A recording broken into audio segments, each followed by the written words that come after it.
Hi guys, welcome to GladrapChannel. Professional middleweight boxing action. This is the middleweight elimination final.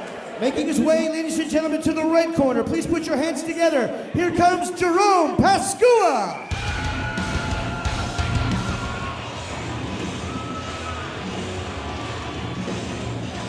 Nau mai hara mai ki tēnei te whapai, te whakataitai rā nei. Whakamutunga o te pō nei. Isaac Savage. I'm here, Shave Rock with Isaac Savage with GladrapChannel at the Ellerslie Event Centre.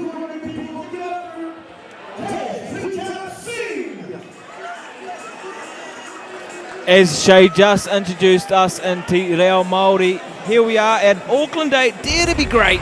Isaac Savage from GladraP and the champ himself, Shay, Mr. Business Brock. It's always a pleasure having him beside me. He's got that championship belt. He's got that experience. He knows what he's talking about. I just add a little bit of colour. Here we are. We've got the final here on our cards, Shay. This has been an absolute showstopper of a night. We've seen so many great fights, but Tej has been a real surprise tonight, hasn't he? He's been the showstopper tonight. He's really put on a show, and he's surprised a lot of people, I think, as well.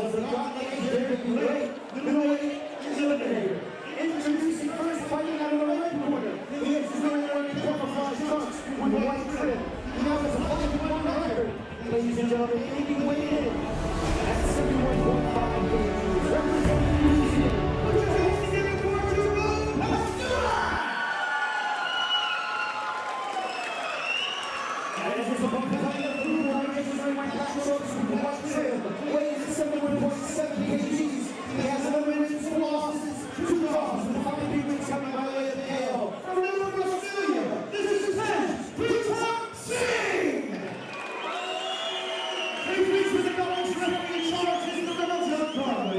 Shay, I am absolutely amped. The crowd is lit. We are ready to go for this final. You've done some hard rounds with Pascua, but take nothing away from Tej. He blistered through his first two opponents. It's a hard one to call. Are you excited? Absolutely, and I think styles are going to have to come and play here. It depends on who plays the better, though. You know, that go-forward style can break down Pascua, but then again, we're going to see the angles here from Pascua, hopefully to nullify the go-forward of Tej. Is he going to use that blistering bullying tactic? Hey, he's trying to do that at the moment, but Pascua's just unloading. Well, this is the last 3 rounds, if you like, the championship rounds. Again, the winner of this fight gets the mandatory spot for the IBO Australasian title, as well as the 5 racks that come with it. 5K, a shot at the title, bragging rights, and you know, it would actually be more of an upset for Pascua to take this home tonight, given the very little experience he has compared to Tej. But right now, these guys are just going hammer and tong. Absolutely, Tej's got the power. He's got the power behind his shots. We know Jerome can take a decent punch. We know as well Tej Singh he can dish it out. You know, we talked about the evolution of Pascua, but Tej himself steps up every single fight, and he's actually starting to land a few shots on Pascua. Yeah, just tonight. I mean, he put away Kerry in the second round, Kerry Davies that is, and then he had a dominant performance as well against Harley Love. 2 very credible fighters in their own respect. I actually have seen a few shots land on Pascua again, and his head's starting to get rocked back. It's quite surprising because we've seen Pascua be so dominant in earlier fights. Now his head is starting to get rocked back a bit from Tej. Oh yeah, the defense is definitely lacking compared to, well, you got to consider as well, you know, the level has gone up, you know, drastically. I mean, Tej now, one of the, you know, obviously the dark horse coming in because nobody knew of him. Little did we know he is actually one of the favourites to take it out. We also have to remember too, guys, that both these guys have done multiple rounds prior to this, and it could be catching up. You know, you talk about buying real estate in earlier fights, landing those body shots. the amount of punishment these guys have taken prior to this fight or these rounds must be taking its toll. Absolutely. And while neither fighter really has taken huge punishment, particularly Tej, he's been the dominant fighter of every fight that he's been in. Yeah, it's just amazing to see him in that first fight against Kerry, who's, he has got finesse, he is a good boxer. And he's coming in. Tej took him apart. He's coming in amazing shape as well. He's not showing any signs of tire or fatigue. Massive shots here landing from Tej. I can see Pascua getting rocked. I hate to say it so early, but he's landing so many clean shots on the chin. It's just that come forward, he's constantly in your face. How is it he's breaking the guard of Pascua so easily, though? Well, it's that power he possesses. Let's not underestimate the power that he does possess. He's coming forward strong, but he's coming forward with big punches. Yeah, we talked about earlier too, he's quite used to fighting heavier people, therefore this is why he does and can bully his opponents. Pascua is probably a lighter man, a naturally lighter frame than Tej walking around, but then he's quite unsuspecting. He doesn't look like a big guy, but he is quite dense, isn't he? Exactly, and I think he shows it as well. Just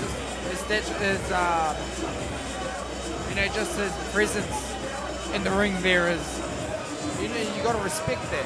You see them when they're in the clinch, and when the other person tries to push him back, it doesn't really work. So he's either really dense, really heavy, and has got a very strong centre of gravity.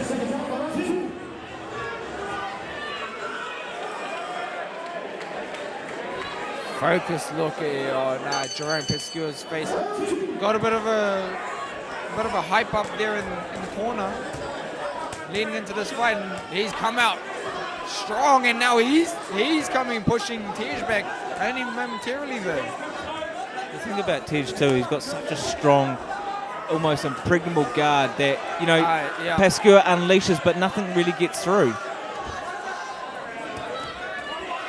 Well, both these guys, they know what a war is. And then, big shots there from Tej. By Tej. Again, Pascua is shots. certainly wearing some leather. We talked about earlier some of the shots getting through, and they are starting to really get through now. Big shots. And there is just constantly in your face as well. You saw a bit of a nod there from Tej, like he's sort of getting fired up. He's finally come alive after 9 rounds. Well, this would be the 8th, sorry.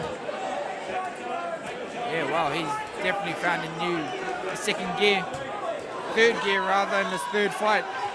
We are just seeing a slight pace from Pascua. He really put it out there on the line in earlier fights. Is it all catching up from now? A little bit worse for wear coming in. We're only not even halfway through this second round. Maybe the first 2 fights have taken his toll on Pascua as well. He's taking these huge shots by Tej. Ref John Conway having a good look. And this just goes to show the experience and fortitude of Tej. He's been here, he's been in these long round of fights. This is probably the first time that Pascua has done close to 9 rounds in a night. Absolutely. And you see Tej, those Australian fighters, they come fit, they come strong, in well conditions in every fight. Here we see him just dominating physically. Breaking Pascua down, not only physically. Body shot, drops him, Shay. Yeah, not only physically, but mentally. You see the frustration in Pascua's face as he can't get this guy out of his face. Love the way he got up, though. He took a few, he sucked in every breath he could in that 10-second count and got straight back up. He's showing absolute heart right now to stay in there with this big punch. He's already taken out 1 fighter tonight. He's eating some big shots. Yeah, Shay, I don't know how much longer this can continue to go on. Big shot again landed there from Tej. And there it is, ref John Conway calls it. Tej too strong, too much there in the end for Pascua, but Pascua blistered through earlier competition, but just couldn't bring it home against Tej. Yeah, well, I think that illustrates the levels here tonight. I mean, I agree, but I would also love to see Pascua fight Tej fresh. Imagine that fight. Yeah, no, you make a good point. On the same token, you know, I feel like Tej has a lot more in the tank to give. Like I alluded to before, the Australian fighters come in well conditioned, very fit fighters, and hats off to both fighters. I mean, Jerome, he fought a good fight the first 2 fights.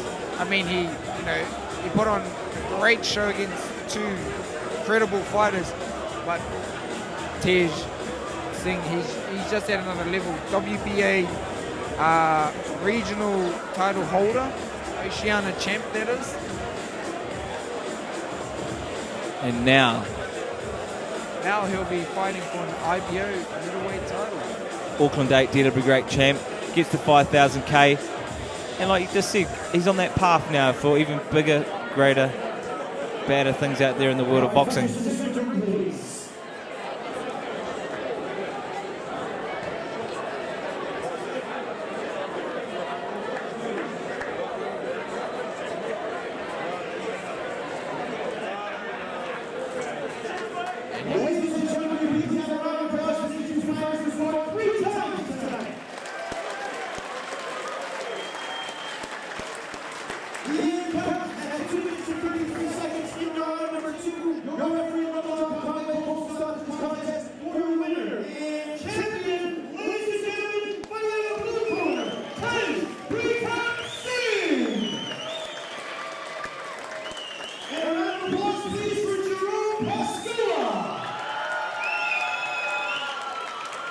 And what a battle we've seen in this last round. Hats off to Jerome. He showed, yeah, He showed heart, he showed grit. Yeah, showed heart, showed grit, showed skill in their first round, but just not enough to get Tej off of his back.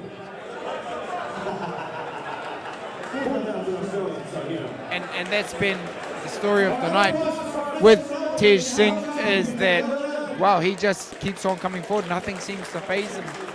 You know, the whole division now is on watch, and probably not wanting to put their hand up to fight that guy anytime soon, because he's an absolute warrior, blistering through everyone tonight. Well, it's in the same token, he has some bigger and better things you would suspect coming up, especially with the mandatory IBO the Australasian middleweight title. That's the one, Shay, and onwards and upwards. You know, he put on an amazing performance tonight, but take nothing away from Jerome Pascua for the experience that he has had. I'd love to see him fight again, and even, I mean, dare I say it, a rematch, him fresh, because he's a guy that can take it to anyone.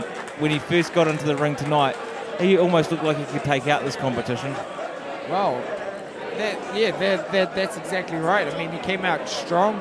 He came out skillful. I mean, he stopped his first opponent and then, well, put on a dominant performance against his second. But now, I mean, Tej, it's been his night pretty much all night. Same with him. Stoppage in the first fight, a dominant performance in the second, and now a second stoppage in the final, crowning him the champion of the night, walking away with the 5 stacks and the mandatory position to fight for the IBO title. Couldn't have said it better myself. Walks away with the 5 stacks, bragging rights, pathway to an even greater future. It's been an absolute pleasure to commentate with you tonight, Shay. On behalf of all of us, Isaac. always is, isn't it? On behalf of all of us watching back home, thank you.